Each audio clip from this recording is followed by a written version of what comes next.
5월 11일 수요일에 같이 드리도록 하겠습니다. 우리 찬송 부르도록 하겠습니다.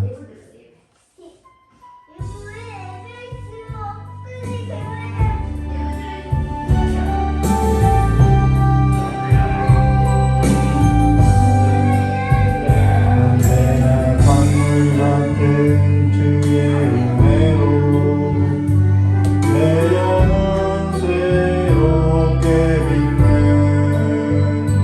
창조의 하나님이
상처 만지시네. 나를 아시고 나를 이해하시네. 내 영혼 새롭게 세우시네. 아버지 아버지 아버지 나를 안으시고 바라보신 아버지 아버지 아버지 나를 도우시고 이끄시는 아버지. 주는 내 마음을 고치시고 볼 수 없는 상처 만지시네. 나를 아시고 나를 이해하시네. 내 영혼 새롭게 세우시네. 이 시간에 다 같이 묵상하심으로 우리 예배 드리려 하겠습니다.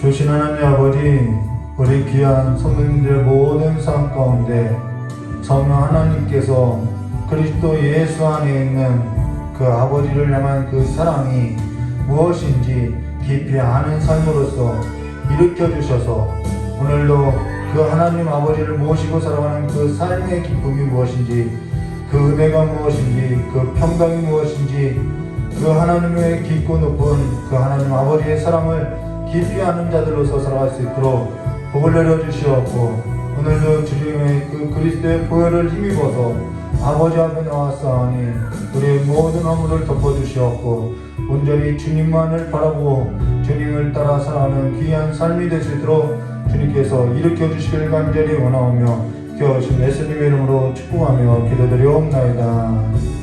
우리 다같이 산더신경 하심으로 신앙 고백하도록 하겠습니다. 전능하사 천지를 만드신 하나님 아버지를 내가 믿사오며 그 외아들 우리 주 예수 그리스도를 믿사오니 이는 성령으로 잉태하사 동정녀와 발해하시고 본디오 빌라에게 고난을 받으사 십자가에 못 박혀 주시고 장사한 지 사흘 만에 죽은 자 가운데서 다시 살아나시며 하늘에 오르사 전능하신 하나님 우편한 자 계시다. 저리로서 산자와 죽은 자를 심판하러 오시리라.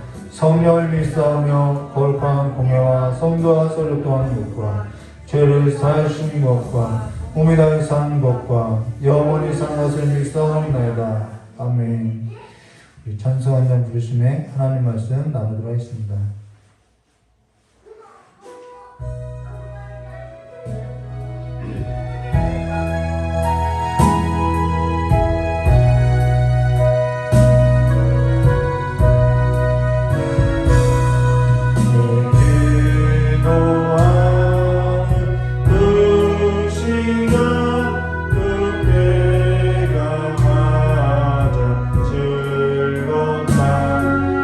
세상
누가복음 3장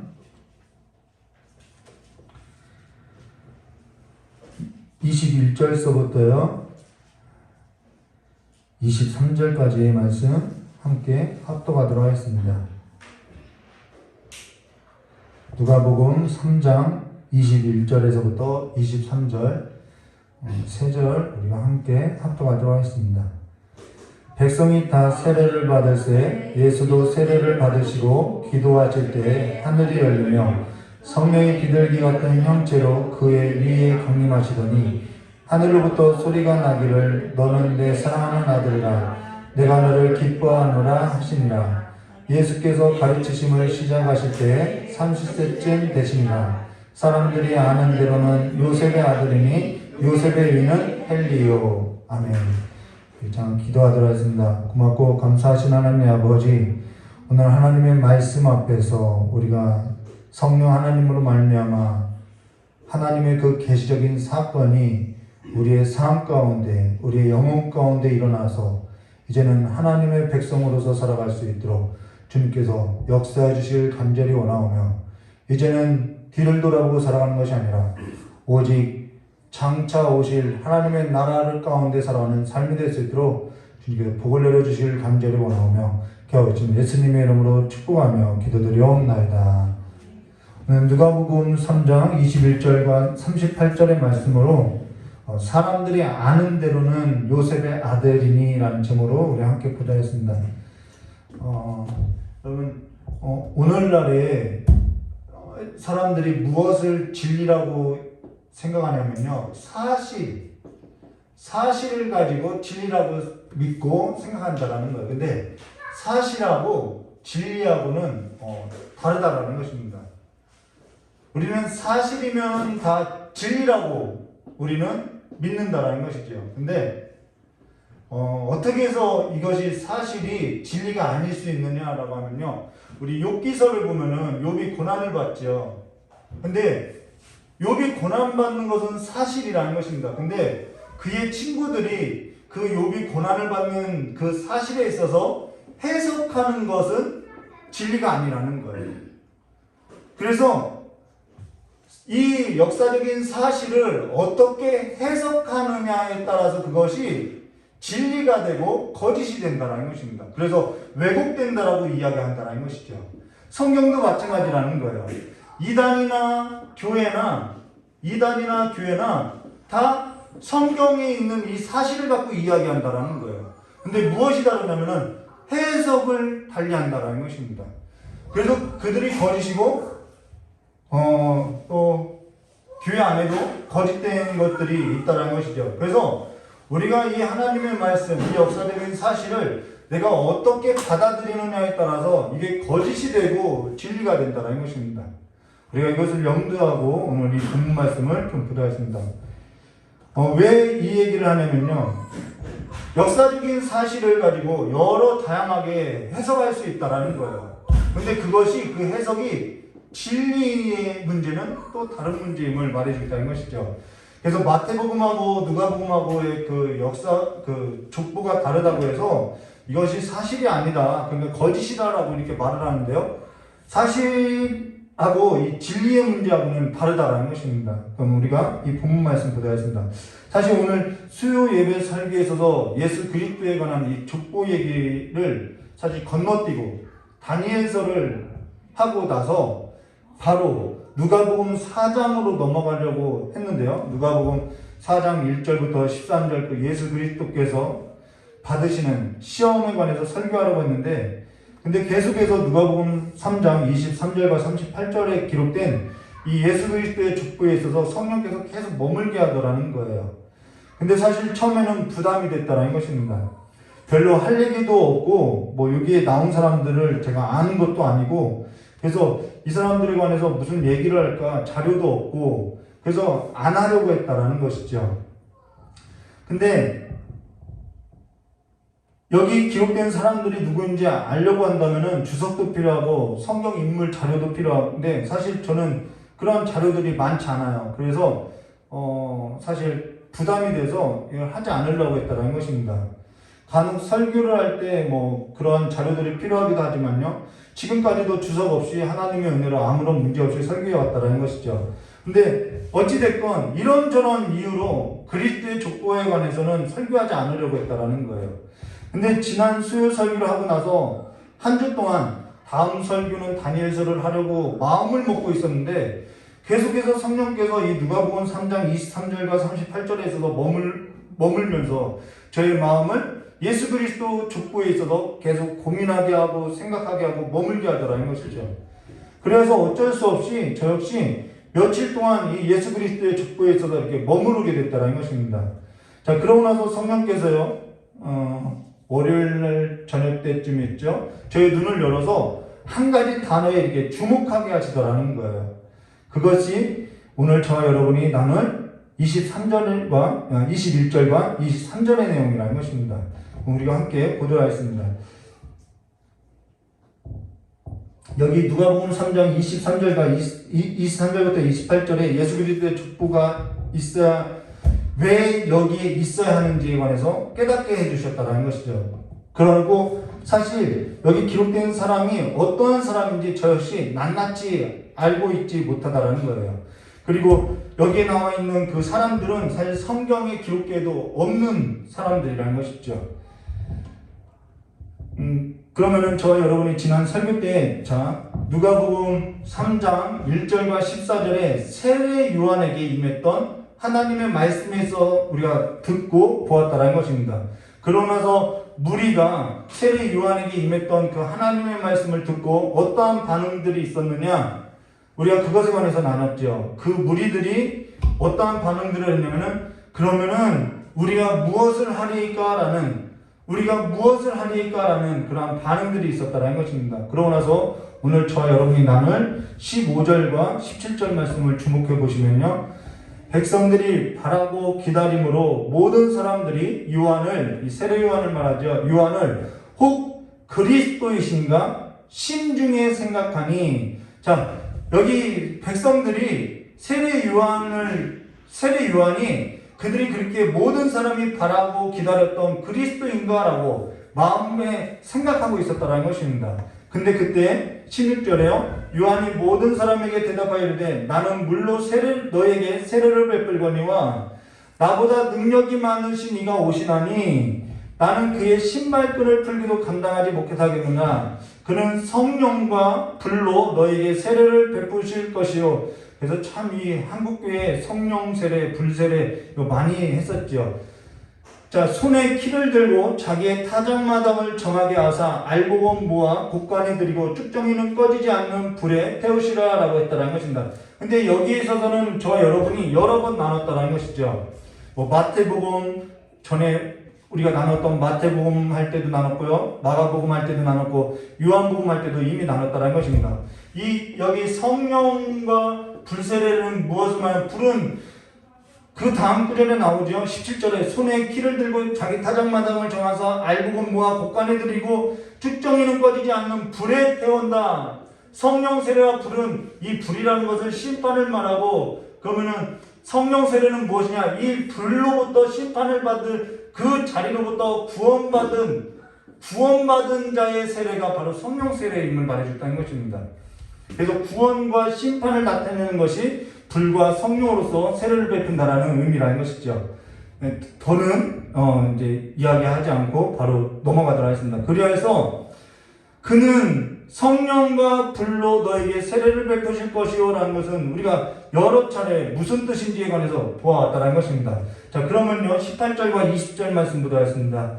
또 그 밖에 여러 가지로 권하여 백성에게 좋은 소식을 전하였으나 분봉왕 헤롯은 그의 동생의 아내 헤로디아의 일과 또 자기가 행한 모든 악한 일로 말미암아 요한에게 책망을 받고 그 위에 한 가지 악을 더하여, 이 한 가지 악이 무엇인지 몰라요. 근데 그 위에 한 가지 악을 더하여 요한을 옥에 가두었더나 말하였다는 것입니다. 자, 그러고 나서요, 제가 이것을 자세하게 설명하지 않는 이유는 지금 족보 얘기를 하려고 그냥 넘어가고 있다는 것입니다.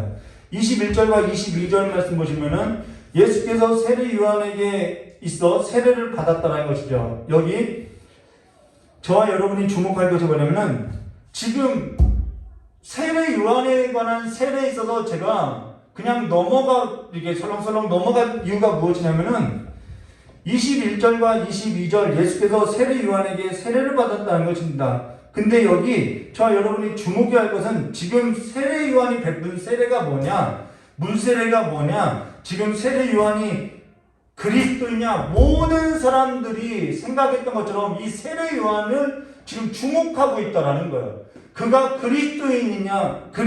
그가 그리스도이신지 모든 사람의 관심이 세례 요한이 혹 그리스도이신가라는 것에 다 쏠려 있다라는 거예요. 지금 우리가 주목해야 할 것은 뭐냐? 지금 세례 요한이 베푼 세례가 뭐냐? 지금 세례 요한이 그리스도이냐? 모든 사람 관심이 세례 요한이 혹 그리스도이신가에 관심이 쏠려 있는데 지금 성경이 말하고자 하는 것은 누가가 말하고자 하는 것은 그것이 아니다라는 거예요. 부정하고 있다라는 거예요. 지금 세례 요한이 베푼 세례나 세례 요한이나 그 모든 것이 아니라 오직 예수 그리스도, 예수가 누구인지에 있어서 보여주고자 한다라는 것입니다. 그래서 예수 그리스도의 족보가 여기에 나오고 있다라는 거예요. 우리가 이 성경에 쓰여진 의중을 우리가 알아야겠죠. 세례 요한이 베푼 세례가 중요한 것도 아니고 세례 요한이 중요한 것도 아니라 세례 요한이 말한 것처럼 하나님의 말씀이 임해서 말한 것처럼 성령과 불로 세례를 베풀 그리스도가 누구냐 이것이 중요하다는 것이죠. 이 글의 저자이신 성령께서 누가로 하여금 감동을 줘서 이 글을 기록하고 있다는 것입니다. 모든 사람들의 시선이 다 지금 세례 요한에게 가 있는데 그 세례 요한이 아니라 성령과 불로서 너에게 세례를 베풀 자가 누구인지를 보한다는 것을 보여주고 있다는 거예요. 그래서 사도행전 1장 1절과 2절에 이것도 누가가 쓴 거죠. 데오빌로여 내가 먼저 쓴 글에는 무릇 예수께서 행하시고 가르치시기를 시작하신부터 그가 택하신 사도들에게 성령으로 명하시고 승천하신 날까지의 일을 기록하였나이다 라고 여기 먼저 쓴 글에는 이라는 것은 저와 여러분이 지금 우리가 나누고 있는 누가복음을 말한다는 것입니다. 그 누가가 먼저 쓴 글에는 무릇 예수께서 행하시고 예수께서 가르치기를 시작하신부터 그가 택한 사도들에게 성령으로 명하고 승천하는 날까지의 일을 기록했다라는 거예요.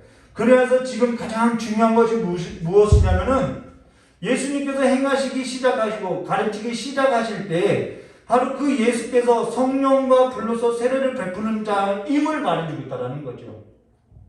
그래서 성령과 불로서 세례를 베푸는 자는 세례 요한이 아니라 그리스도다라는 것을 말해줬다는 것입니다. 그분이 그리스도라는 거예요. 그래서 공식적으로 예수께서 지금 세례를 받으실 때 하늘로부터 공식적으로 천명하고 있다는 것입니다. 그가 누구인지 성령과 불로서 세례를 베풀 그리스도가 누구인지를 지금 보여주고 있다는 것이죠. 그래서 21절과 22절에 이렇게 말했죠. 백성이 다 세례를 받을 때 예수도 세례를 받으시고 기도하실 때 하늘이 열리며 성령의 비둘기 같은 형체로 그 위에 강림하시더니 하늘로부터 소리가 나기를 너는 내 사랑하는 아들이라 내가 너를 기뻐하노라 하시냐라고 지금 누구에게 이렇게 조명하고 있냐면은 예수 그리스도에게 조명하고 있다는 것입니다. 지금 21절과 22절은 왕의 대관식이라는 거예요. 하나님 나라에 하나님께서 기름 부은 왕의 대관식이라는 것입니다. 그래서 여기 하늘이 열리니라는 것은 그리스도 예수 안에서 하늘과 땅이 성령의 역사로 말미암아 하나가 되음을 말하고 있다는 거예요. 통일되었다라는 거예요. 그래서 하나님 아버지 앞에 이렇게 드려지게 됐다는 것을 말해줬다는 것입니다. 원래는 우리는 드려질 수 없는 사람들이었다는 것이죠. 자, 지금 대한민국이 대통령 취임식으로 인해서 열기가 뜨겁지요. 근데 사실 저 여러분은 이 성경 말씀 안에서 중계되고 있는 만왕의 왕이신 예수 그리스도의 대관식에 있어서 뜨거워져야 한다는 거예요. 성경 말씀 안에서 이루어지고 있는 일들에 있어서 생생한 현장감을 가지고 이 현실 가운데서 역사적인 그 영적인 감각들을 가지고 민감하게 살아야 한다는 것입니다. TV로 중계되는 그 대통령 취임식에 있어서 내 영혼이 거기에 함께 있는 것처럼 마음과 정성과 뜻과 몸을 다하고서 그 대통령 취임식의 연설을 한마디 한마디 빠짐없이 들으는 것처럼 우리는 이 성경 말씀을 통해서 지금 만왕의 왕이신 예수 그리스도의 그 대관식에 있어서 그 취임식에 있어서 우리가 집중하는 그 감각들이 있어야 한다는 것이죠. 사람에게서는 무슨 좋은 소식을 얻으려고 우리가 듣고 있는데 사실 이보다 더 좋은 소식은 없더라는 것이죠. 저 여러분의 삶에서도 직접적인 행복을 가져다 준 적이 있었느냐? 사람들에게 있어서 그러한 연설을 통하여서 어떠한 행복을 가져다 준 적이 있었느냐? 여러분 전 정부이든 지금 현 정부는 모르죠. 그 어떠한 정부도 사람에게 직접적인 행복을 가져다 준 적은 없었다라는 거예요. 세월이 지나도 아직도 그 사람들에게 있어서 희망을 걸고 있다는 것은 매우 어리석은 삶이라는 것이죠. 사람은 자기가 듣고 사는 것이 자기 무엇을 나타내면 소속을 나타낸다라는 거예요. 내가 어디에 속하여 있는지 그래서 내 신분을 나타내고 있다는 것입니다. 그래서 요한일서 4장 5절과 6절에 이렇게 말하죠. 그들은 세상에 속한 고로 세상에 속한 말을 하며 세상이 그들의 말을 듣느니라. 우리는 하나님께 속하였나니 하나님을 아는 자로, 여기서 하나님을 안다라고 이야기하죠. 하나님을 아는 자는 우리의 말을 듣고 하나님께 속하지 아니하는 자는 우리의 말을 듣지 아니하나니 진리의 영과 미혹의 영을 이로써 아느니라라고 말한다는 것입니다. 분간할 수 있다라는 것이죠. 그러면 여기 왕의 대관식에 있어서 예수께서 세례를 받으셨는데 지금 그 예수께서 뭐 했다라고 이야기하면 기도하셨다라고 말한다는 것입니다. 자, 여기 누가만 예수께서 세례를 받으시고 기도하실 때 하늘이 열리며 라고 하는데요. 예수께서 기도하시는 모습을 말해주고 있다는 거예요. 그리고 그가 기도하실 때 하늘이 열리며 라는 것은 하늘이 열렸다는 것은 땅과 하늘이 잇대어졌다는 거예요. 하늘과 땅이 이렇게 분단됐듯이 이렇게 갈라졌는데 예수께서 이 중보자로서 하늘이 열렸다는 것은 중보자로서 이 땅이 하늘에 있어서 잇대어졌다. 하늘이 임했다라는 것을 말해주겠다는 것입니다. 하늘이 이 땅에 내려왔다는 것을 말해주겠다는 거예요. 그리고 의인의 강구임을 말해주겠다는 것이죠. 의인의 강구가 하나님 앞에 상달되기 때문이라는 것이죠. 근데 예수께서 사역하는 중이나 사역하기 전이나 늘 했던 것이 뭐냐면 끊임없이 했던 것이 뭐냐면 기도라는 것입니다. 누가복음 5장 16절에 예수는 물러가 한적한 곳에서 기도하시니라. 누가복음 6장 12절 이때 예수께서 기도하시러 산으로 가서 밤이 새도록 하나님께 기도하시더라. 누가복음 9장 18절 예수께서 따로 기도하실 때 제자들이 주와 함께 있더니 물어 이르되 무리가 나를 누구나 하느냐라고 묻고 있다는 것이죠. 그러고 나서 변화산 사건에도 누가복음 9장 29절 기도하실 때 용무가 변하여 라고 그 옷이 희게 되어 광채가 나더니라고 여기 다른 저자 말고 누가만이 변화산 사건에 있어서도 기도했다라고 말한다는 것이죠. 기도할 때 용무가 변했다라고 말한다는 것입니다. 누가복음 22장 23절에도 그러나 내가 너희를 위하여 내 믿음이 떨어지지 않기를 기도하였노니 제자들을 위해서 기도했음을 말해줬다라는 거예요. 너희는 돌이킨 후에 내 형제를 굳게 하라. 자, 예수께서는요 하나님의 아들이면서도 하나님 아버지께 쉬지 않고 기도했다라는 거예요. 지금 저 여러분이 무엇을 들었느냐 하면요 예수께서는 하나님의 아들이면서도 하나님 아버지께 쉬지 않고 기도했다는 걸 들었다는 거예요. 여기 예수께서는 세례를 받으시고 기도하실 때 하늘이 열리며 라는 것은 예수께서 하나님의 아들이라는 것을 지금 천명하고 있다는 거예요. 그러면 예수께서 하나님의 아들이시라는 것이죠. 근데 그가 하나님의 아들인데도 불구하고 하나님 아버지께 기도하고 있다는 것이죠. 그것을 또 하나님 아버지께서는 이게 선언해주고 있다라는 것입니다. 그래서 여기 중요한 사실 한 가지가 뭐냐면요. 기도라는 것은요. 하나님의 아들 예수 그리스도 안에서 아들의 영, 곧 성령으로 하나님을 아버지로 모시고 살아가는 하나님의 자녀들에게 주어지는 특권이며 하나님의 자녀가 이 세상을 살아가는 데 있어서 가장 강력한 삶의 방식이 뭐냐면은 기도라는 거예요. 다시 이야기해드릴게요. 기도라는 것은 하나님의 아들 예수 그리스도 안에서 아들의 영, 곧 성령으로 하나님 아버지를 모시고 살아가는 하나님의 자녀들에게 주어지는 특권이며 하나님의 자녀가 이 세상을 살아가는 데 있어서 가장 강력한 삶의 방식이 뭐냐? 기도라는 것입니다. 예수님께서는 하나님의 아들로서 예수님께서는 하나님의 아들로서의 살아가는 삶을 보여주고 있다는 거예요. 우리가 성령으로서 지금 예수 안에서 하나님의 아들이 됐다고 하면은 하나님의 아들이 되었다면 우리는 그 삶의 방식으로서 살아가게 되어 있다는 것이죠. 그래서 요한복음 14장 13절과 14절 너희가 내 이름으로 무엇이든지 구하든지 내가 행하리니 이는 아버지께로 하여금 아들로 말미암아 영광을 받으시게 하려 함이라. 내 이름으로 무엇이든지 내게 구하면 내가 행하리라 라고 이야기했던 것입니다. 그래서 하나님의 아들이 살아가는 삶의 방식은 뭐냐면은 이 세상의 방식으로서 살아가는 것이 아니라 기도의 방식으로서 살아간다는 거예요. 지금 하나님의 아들이 이 세상 속에 들어와서 하나님의 아들로서 살아가는 삶의 방식을 보여주고 있다는 거예요. 그것이 뭐냐면은 기도라는 것이죠. 자, 그러면서 22절이요.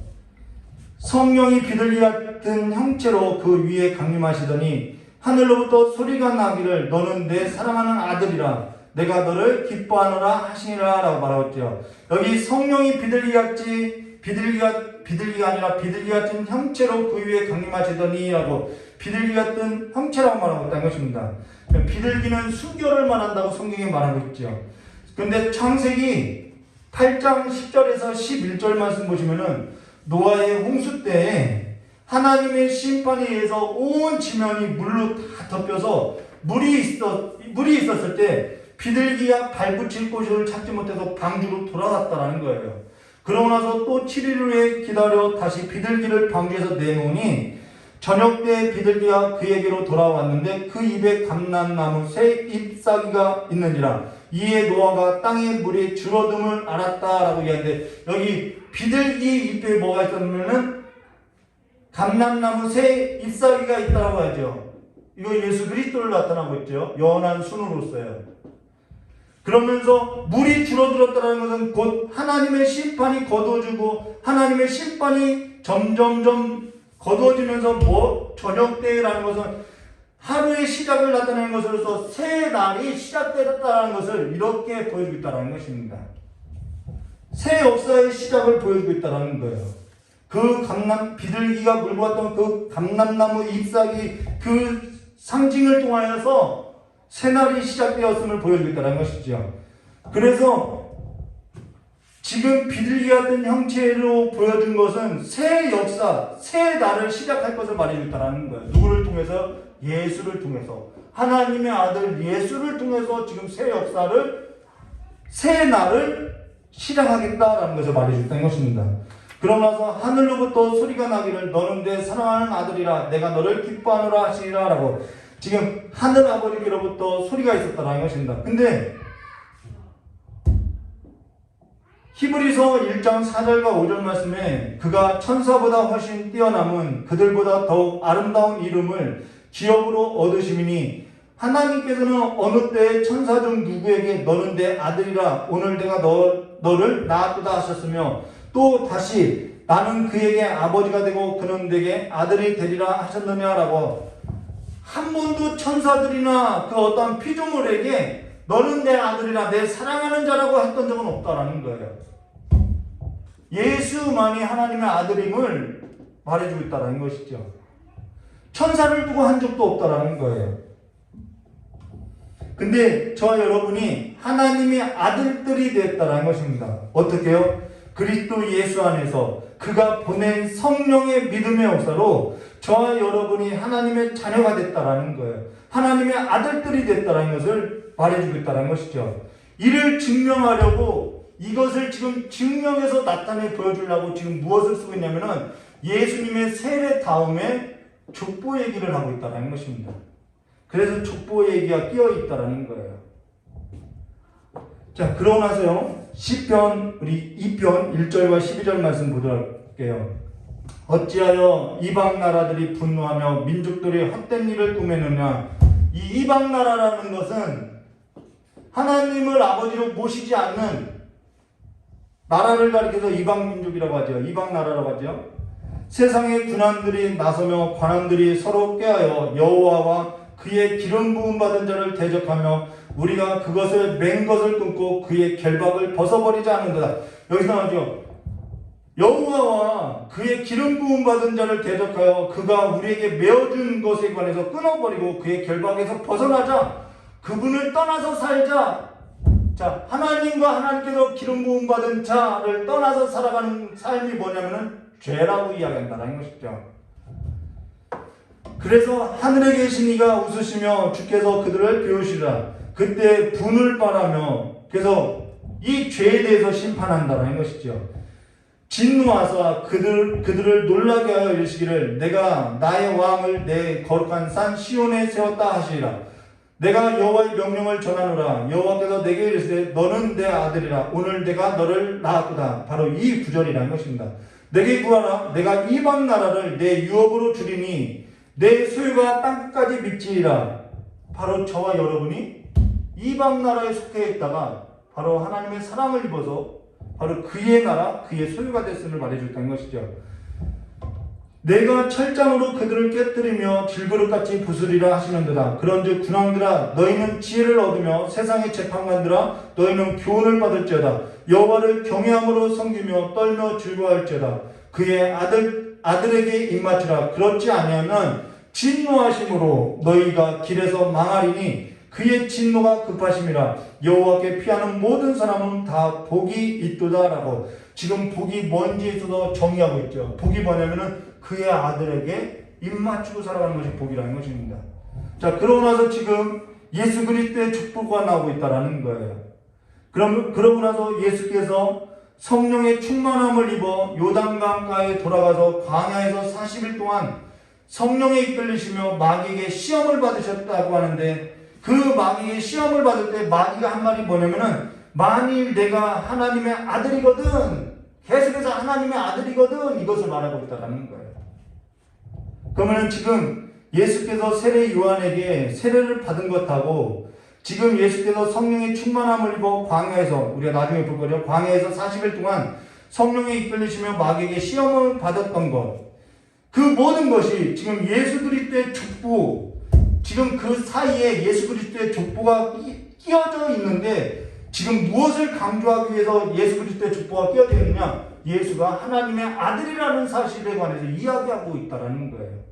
이것이 그만큼 중요하다라고 강조하고 있다는 것이죠. 그리고 그 아들 안에서 하늘과 땅이 하나가 되어 통일이 되어졌고 땅에 속하여서 하나님의 심판 아래 있었던 이들이 이방 나라와 같이 심판 아래 있었던 이들이 성령의 역사로 그 아들 안에서 하나님의 아들이 되었다라는 것을 보여주고 있다는 거예요. 그래서 새 날이 왔고 새 사람이 되었고 새 백성이 됐다는 것을 이 족보를 통해서 우리가 역사를 왜 보냐면은 내가 어디에 속해 있는지 족보를 보면 우리가 알고 있는 거죠. 그것처럼 이 족보를 통해서 보여주고자 한다는 것입니다. 거기에 의도가 있다는 것이죠.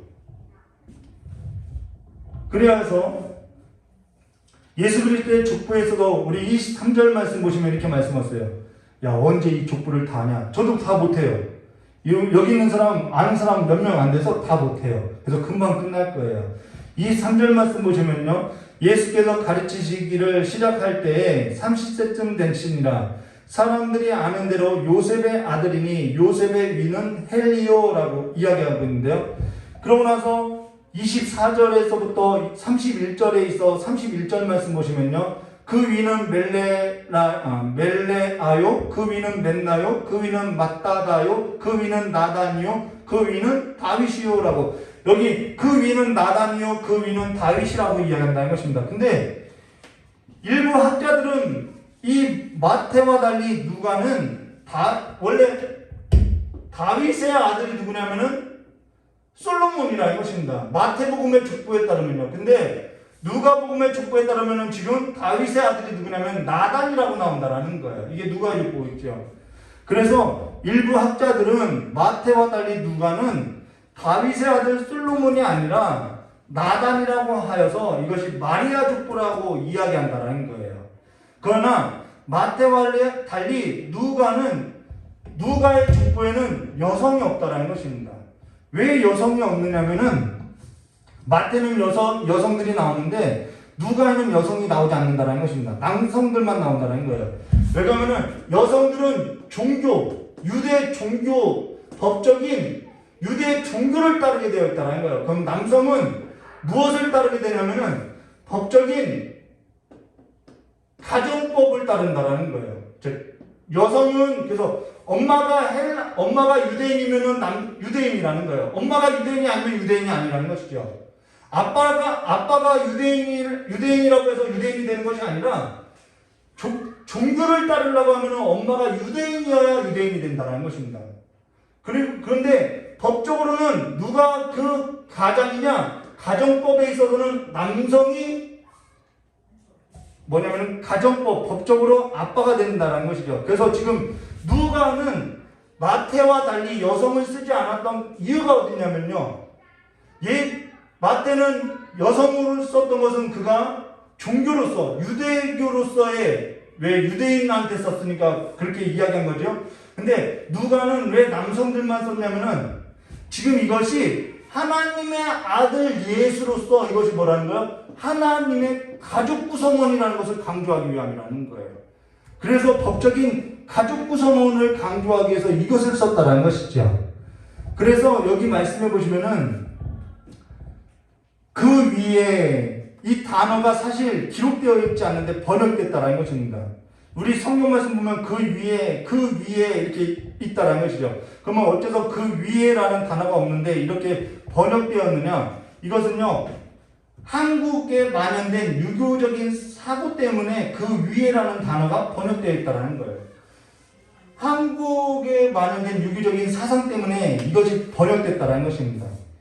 왜 그러면 한국 사회는 유교적인 전통이 있기 때문에 그 위에 조상을 잘 섬겨야만 잘 된다, 잘 먹고 잘 산다라고 해서 이런 사회적인 통념 때문에 그 위는이라는 이 글이 번역됐다라는 거예요. 원래는 이 글이 없다라는 것입니다. 그래서 23절 말씀 다시 보겠습니다.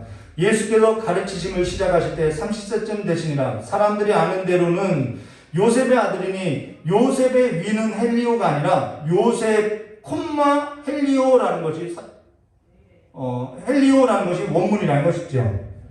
그러면은 이것이 무엇을 말하면요, 이 말이에요. 계속해서 연장됐다라는 것입니다. 요셉의 아들이니, 그리고 요셉의 아들이니, 또 누구의 아들이니, 콤마라는 것은 연장선에 있다라는 거예요. 그래서 누구의 아들이니, 누구의 아들이니, 누구의 아들이니, 그럼 계속 강조하는 것이 무엇이냐면 아들을 강조하고 있다라는 거예요. 누가는요. 그래서 그 아들이니 계속하면서 그 위의 조상이 아니라 아들이니라고 강조하면서 어디까지 거슬러 올라가냐면 하나님이시니라 라는 것으로서 거슬러 올라가는데, 그러면은 예수가 결국 계속 올라가면 누구의 아들이라는 소리를 하고자 하냐면은 그는 하나님의 아들이다 라는 것을 얘기하고 싶었다는 것입니다.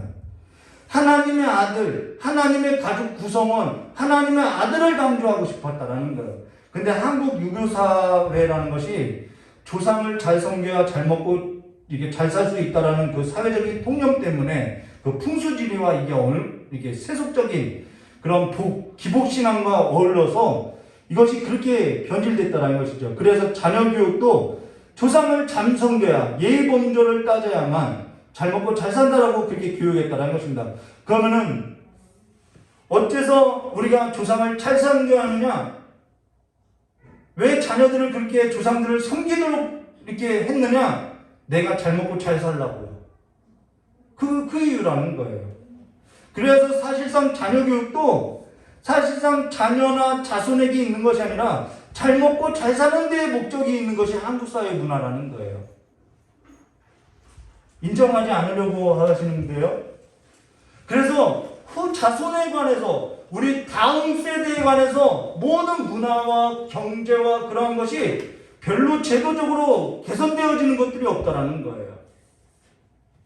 요한이서 1장 4절 말씀 볼까요? 너희의 자녀들 중에 우리가 아버지께 받은 계명대로, 여기도 나오죠? 아버지께 받은 계명대로 진리를 행하는 자를 내가 보니 심히 기쁘도다 하는데, 한국 사회는 이 자손들이 진리를 행하는 것을 보고 크게 기뻐하는 것이 아니라 자손들이 잘 먹고 잘 사는 것을 보고 크게 기뻐한다는 거예요.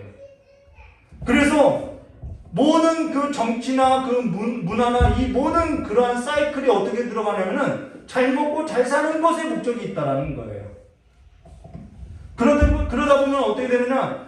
오늘 내가 잘 먹고 잘 살아야 하기 때문에 자손에 대해서는 사실상 생각하는 것 같지만은 생각되어지지 않는다는 것입니다. 자손의 중심으로서 다음 세대를 중심으로서 경영되는 것이 아니라 지금 현재의 어른을 중심으로서 즐거워하는 문화로서 경영되어지고 있는 것으로서 사실 우리 자손들에게 물려줄 유산들의 유업에 있어서는 심각한 문제성들이 드러나고 있다는 것이죠. 근데 지금 예수 그리스도의 족보라는 것은 왜 족보에 지금 이 이야기가 나오냐면은 자손, 아들이니라는 것을 이야기하는 것은 절대 개인적인 삶이 아니라 하나님의 역사 속에서 하나님의 가족 구성원으로서 이룬 공동체 안에 속에서 우리 모두가 이 역사 가운데서 어떠한 삶으로서 맡겨졌는지를 보여주고 있다는 거예요. 그게 족보라는 거예요. 오늘 여기에 기록된 모든 인물들이 하나님의 가족 구성원으로서의 그들이 역사 가운데서 한 개인이 아니라 어떠한 삶으로서의 자손을 경영하고 경건한 자손을 낳고자 살아왔는지를 보여주고 있다는 것이죠. 그것이 족보라는 것입니다. 근데 38절 말씀 볼까요? 그 위는 에노스요, 그 위는 셋이요, 그 위는 아담이니 그 위는 하나님이시라. 여기 그 위는이라는 것은 없죠. 콤마라는 것입니다. 근데 여기 아담까지 올라가죠. 그 위는 하나님이시라고 하죠. 우리가 이것만 봐도 우리가 아담이 어떠한 사람인지 우리가 쾌번히 볼 수 있다는 거죠. 여기 그 위는 아담이요 그 위는 하나님이시라라고 아브라함으로부터 시작해서 예수 그리스도께로 서술하고 있는, 자, 아브라함의 자손부터 시작해서 예수 그리스도의 계본이라고 했던 그 마태와 달리 누가는 예수로부터 시작해서 지금 하나님께로 가고 있다는 거예요. 그래서 지금 무엇을 말하면 이 역사 속에서 하나님의 나라의 구성원들을 누구인지를, 그들은 결코 홀로 개인적으로 잘 먹고 잘 사는 하나님의 나라를 먹고 마시고 살아가는 것에 있는 것이 아니라 라는 것을 보여주는 것으로서 그 그리스도로 말미암아 성령과 불로서 심판하는 것을 지금 보여주고 있다는 거예요. 이 족보의 그림을 통해서요. 그래서 이후에 마귀의 그 시험이 어떠한 시험인지를 보여주고 있죠. 하나님을 경배하지 않고 그냥 이 땅에서의 그 마귀의 종이 되어서 살아가는 삶의 모습들을 보여주고 있다는 것입니다. 근데 예수께서 그 역사를 끊어내고 새 날을 지금 열고 있다는 것이죠. 그래서 누가는 마태와 달리 아브라함의 자손이 아니라 모든 사람을 구원하시려고 하는 하나님의 뜻을 지금 보여주고 있다는 것입니다. 그것을 하나님의 아들 예수로서 시작하고 있다는 거예요. 그래서 첫사람 족보를 끊고 둘째 사람 하나님의 아들로 새 날을 시작하고 있고, 첫사람 족보에서 실패로 했던 그 모든 더러운 그 사탄의 역사를 끊어버리고 둘째 사람이 그 더러운 사탄을 멸하고 하나님의 아들로서 승리하고, 그 하나님 아들 안에서 그가 승리함으로 말미암아 성령을 보내어서 성령을 통해서 그 아들 예수 안에서 새날을 맞이하는 하나님의 백성을 노아 홍수 때에 건진받은 자와 같이, 하나님의 은혜로 건진받은 자와 같이 건져낼 것을 보여주고 있다는 것입니다. 이게 예수 그리스도의 족보라는 것이죠.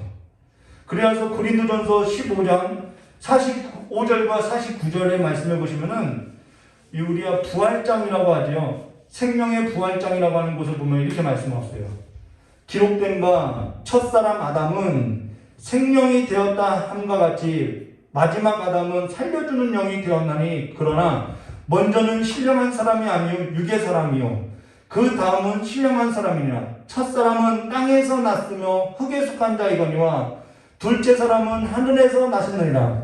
무릇 흙에 속한 자들은 저 흙에 속한 자와 같이, 그래서 앞에서 언급했죠. 그 소속에 관한 이야기도 했죠. 무릇 흙에 속한 자들은 저 흙에 속한 자와 같이, 무릇 하늘에 속한 자들은 저 하늘에 속한 자와 같이 같으니라. 우리가 흙에 속한 자의 형상을 입은 것과 같이 또한 하늘에 속한 이의 형상을 입으리라.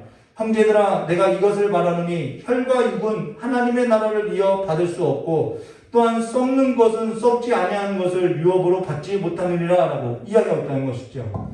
그러면 오늘 성경 23절 말씀 다시 한번 볼까요? 23절을 강조하는 것이, 저는 이 족보에 있어서 설교하지 않으려고 하다가 계속 머무르게 하다가 이 한 구절 때문에 설교하려는 마음을 먹었다는 것입니다.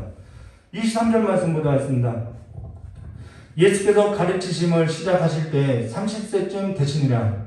사람들이 아는 대로는 요셉의 아들이니 누가요? 예수가요. 요셉의 위는 헬리오라고 이야기해요. 이 마태복음에는 요셉의 아버지가 야곱이라고 나오거든요. 근데 왜 여기 누가 하면 요셉의 위가 왜 헬리라고, 어떻게 할아버지가 다를 수 있죠? 이렇게 이야기할 수 있는데요. 이게 할아버지가 다르다는 것이 아니라 이 요셉이 일찍 죽어요. 일찍 죽으면 계대 혼인법으로 인해서 그 형제가 맞게 되죠. 그래서 이 헨리라는 사람이 여기에 기록됐다고 연구가들이 이야기한다는 것입니다. 저는 잘 모르고요. 어찌됐건요, 여기 예수께서 가르치심을 시작하실 때 30세쯤 되니라라는 것은 민수기 4장 1절부가 49절의 말씀에 보시면은 회막에 봉사하는 나이가 30세부터라는 것입니다.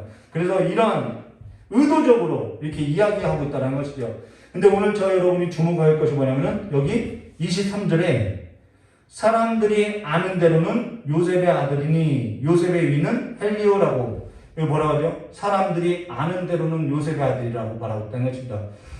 사람들이 아는 대로는 요셉의 아들이라는 거예요. 근데 그 바로 앞에 예수님께서 세례를 받았다는 것이죠.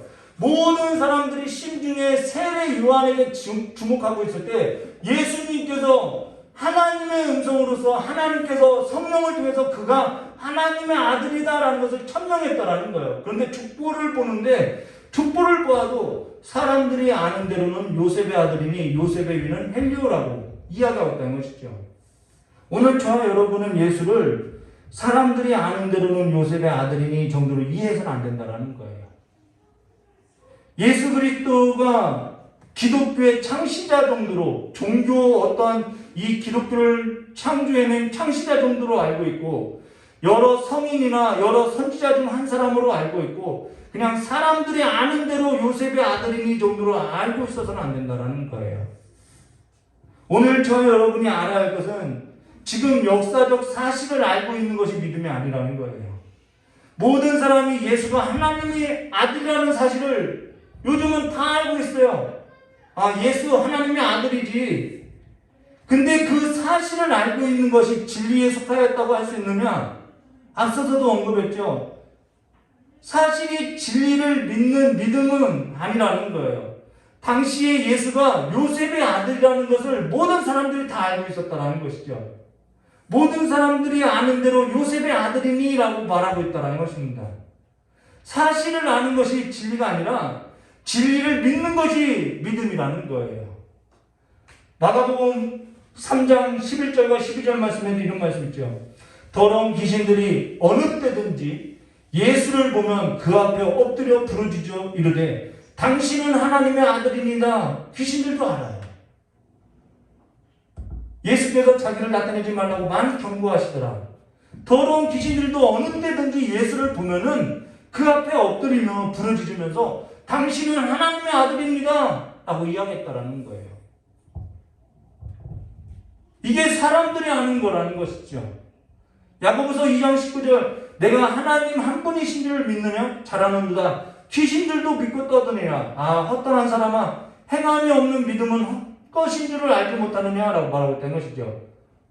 앞서 세례 요한이 뭐라고 했냐면 누가복음 3장 7절과 9절 요한이 세례를 받으러 나오는 무리들에게 이르되 독사의 자식들아 누가 너희에게 장차올 진노를 피하라 하더냐. 그러므로 회개에 합당한 열매를 맺고 속으로 아브라함이 우리 조상이라 말하지 말라. 내가 너에게 이르노니 하나님은 능히 이 돌들로도 아브라함 자손이 되게 하시리라 라고 하는데, 지금 이 축복을 통해서 하나님의 아들 예수로서 지금 아브라함 자손들, 이방인들을 통하여서, 이방 나라들을 통하여서, 하나님이 사랑하지 않는 그들을 통하여서 그들을 하나님의 사랑하는 백성들로서 만들어가고 있다는 거죠.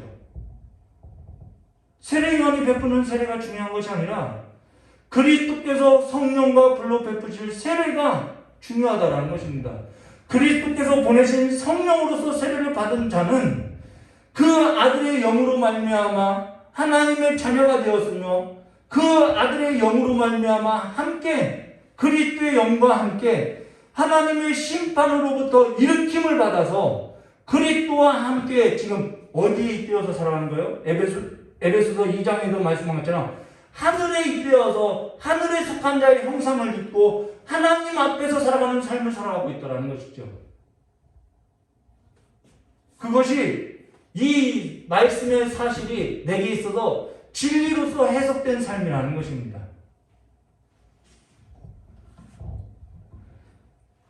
모든 사람들이 알려고 하는 정도가 아니라, 그래서 그리스도께서 그리스도를 어찌 알고자 하며 사느냐는 거예요. 모든 사람들이 알려고 하는 정도로서 내가 땅에 속한 자와 같이, 땅의 형상을 입은 자와 같이 아는 것이 아니라 오늘 저와 여러분이 새롭게 알아야 한다는 것입니다. 오늘 성령께서 하나님의 그 계시적인 사건이신 예수 그리스도에게 눈을 뜨게 하시고 영으로서, 육이 아니라 영으로서 일으킴을 받아서 영으로서 살아가는 성도가 되어주시기를 주님의 이름으로 축원합니다. 같이 기도하도록 하겠습니다.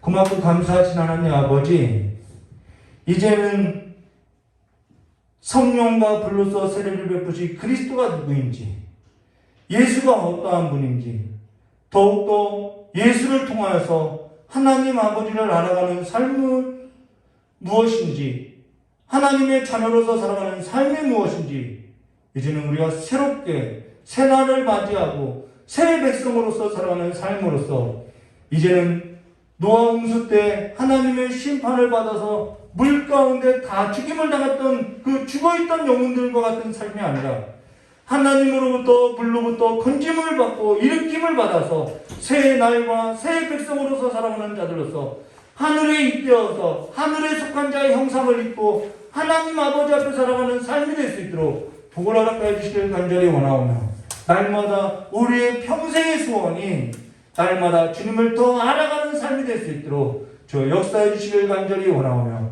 기도하신 예수님의 이름으로 축복하며 기도드리옵나이다. 우리 찬송한 영 부르신 후에 깨달은 말씀 붙들고 기도하도록 하겠습니다.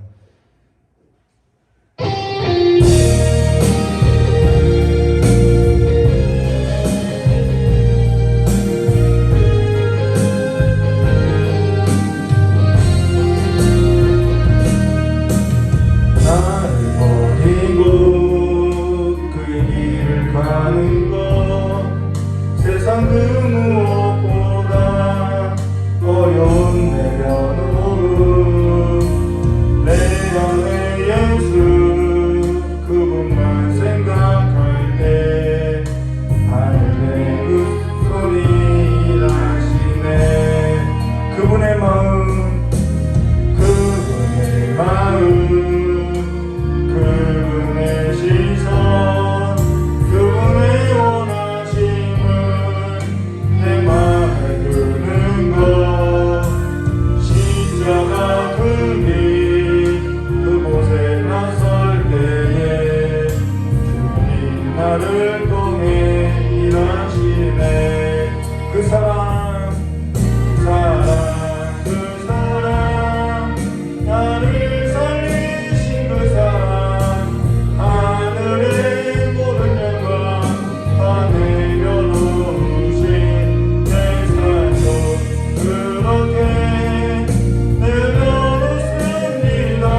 아버지를 얘기해요. 그분은 하나님이시었다라는 거예요. 근데 그 하나님이 이 사람의 역사 가운데 내려와서 모든 사람들이 다 아는 요셉의 아들로 살았다라는 거예요. 그분은 그 하나님의 모든 보좌를 내려놓고 요셉의 아들로 살았다라는 거예요. 오늘 저와 여러분이 그 예수를 믿고 이제는 그 예수 안에서 살아가는 삶에 눈이 떠지고 육으로서 살아가는 것이 아니라 영으로서 살아가는 것에서 하나님 아버지를 모시고 하늘에 입되어서 살아가는 삶으로서 다시 하나님의 심판의 자리가 아니라 진노의 자리가 아니라 하나님의 나라의 삶으로서 유업을 얻는 자들로서 일어나시길 주님의 이름으로 축원합니다. 이 시간에 깨달은 말씀을 들고 기도하도록 하겠습니다. 주여,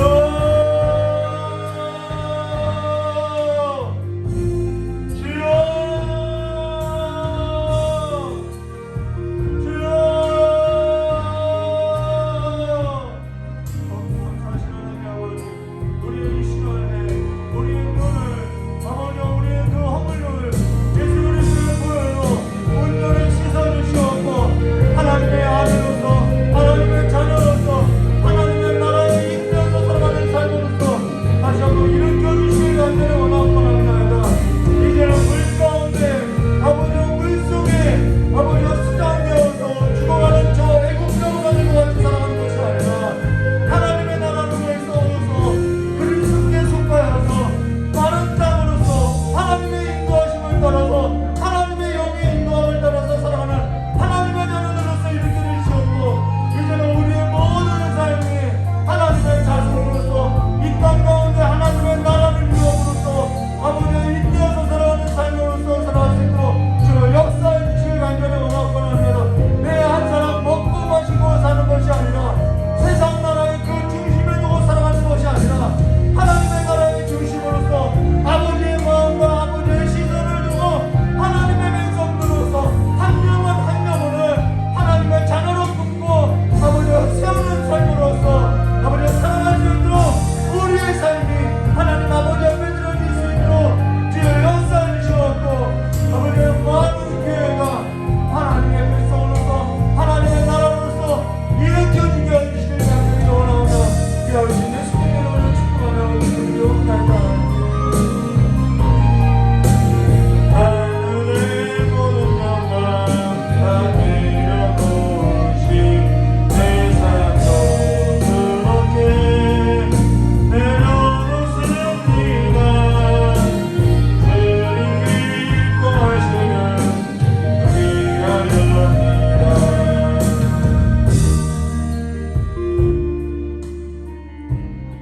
조신 하나님 아버지, 우리가 아버지께 속한 자들로서 이제는 주의 음성을 듣고 이제는 주의 음성에 귀를 기울이며 날마다 아버지의 뜻을 먹고 살아가는 삶의 자리로서 나아갈 수 있도록 저 역사해 주시옵고 이제는 하나님의 나라 가운데 유업을 이룬 자들로서 아버지와 하나님의 나라의 유업을 자손들에게도 물려주고 신앙의 유산을 남겨주는 거룩한 자들이 될 수 있도록 저 역사해 주시옵고 우리의 모든 삶에 있어서 들려지는 그 모든 삶에 있어서 이제는 하나님의 영으로 말미암아 분별하며 살아갈 수 있도록 저 역사해 주시옵고 이제는 교회가 다시 한번 눈을 하나님 앞에 드리고 하나님 앞에 시선을 고정하여서 다시 한번 이 교회의 문이 예배당의 문이 하늘의 문이 열리는 사건들이 아버지는 날마다 예배 현장 가운데 있고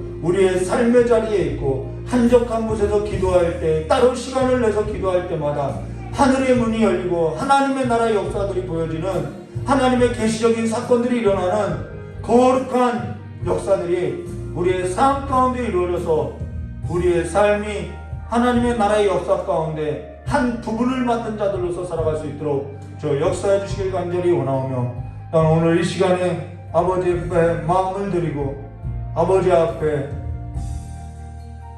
예물을 드리는 우리 귀한 손길들이 있사오니 아버지 이 예물을 또한 그 마음을 그 삶을 흠양하시고 아버지 그 예물과 그들의 삶이 하나님 앞에 하나님의 나라의 유업을 받은 자들로서 귀히 쓰임 받을 수 있도록 주님께서 복을 내려주시옵고, 하나님의 유업을 받은 자들로서 또한 그들이 맡은 자들로서 하나님의 비밀을 맡은 자들로서 자손들에게도 아버지 주변의 모든 사람들에게도 하나님의 나라의 유업을 물려주고 남겨줄 수 있는 귀한 삶으로서 아버지 앞에 쓰임받을 수 있도록 주여 역사해 주시옵고, 오늘 주님 앞에 예배하는 우리 모든 성도들의 삶이 아버지의 나라를 유업으로 물려주고도 더욱더 풍성한 삶이 될 수 있도록 주 역사해 주시기를 간절히 원하오며 기억하신 예수님의 이름으로 축복하며 기도드리옵나이다. 아버지여, 영상으로 예배를 드리는 우리 귀한 성도님들이 있습니다. 그들의 삶의 자리도 주님께서 지켜 보호해 주시옵고, 아버지여, 코로나로 인해서 어려움을 겪고 있는 가정이 있사오니 주님께서 치유의 영으로서 치료의 손길로서 함께해 주시길 간절히 원하오며 기억하신 예수님의 이름으로 축복하며 기도드리옵나이다.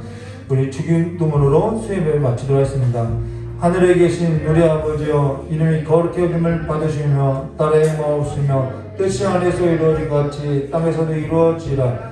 오늘 우리에게 일용할 양식을 주옵시고, 우리가 우리의 죄진 자를 사하준 것 같이 우리 죄를 사해 주옵시고, 우리를 시험에 들게 하지 마옵시며 다만 악에서 구하옵소서. 대개 나라와 권세 영광의 아버지께 영원히 있사옵나이다. 아멘. 우리 하나님께 영광 받으겠습니다. 감사합니다.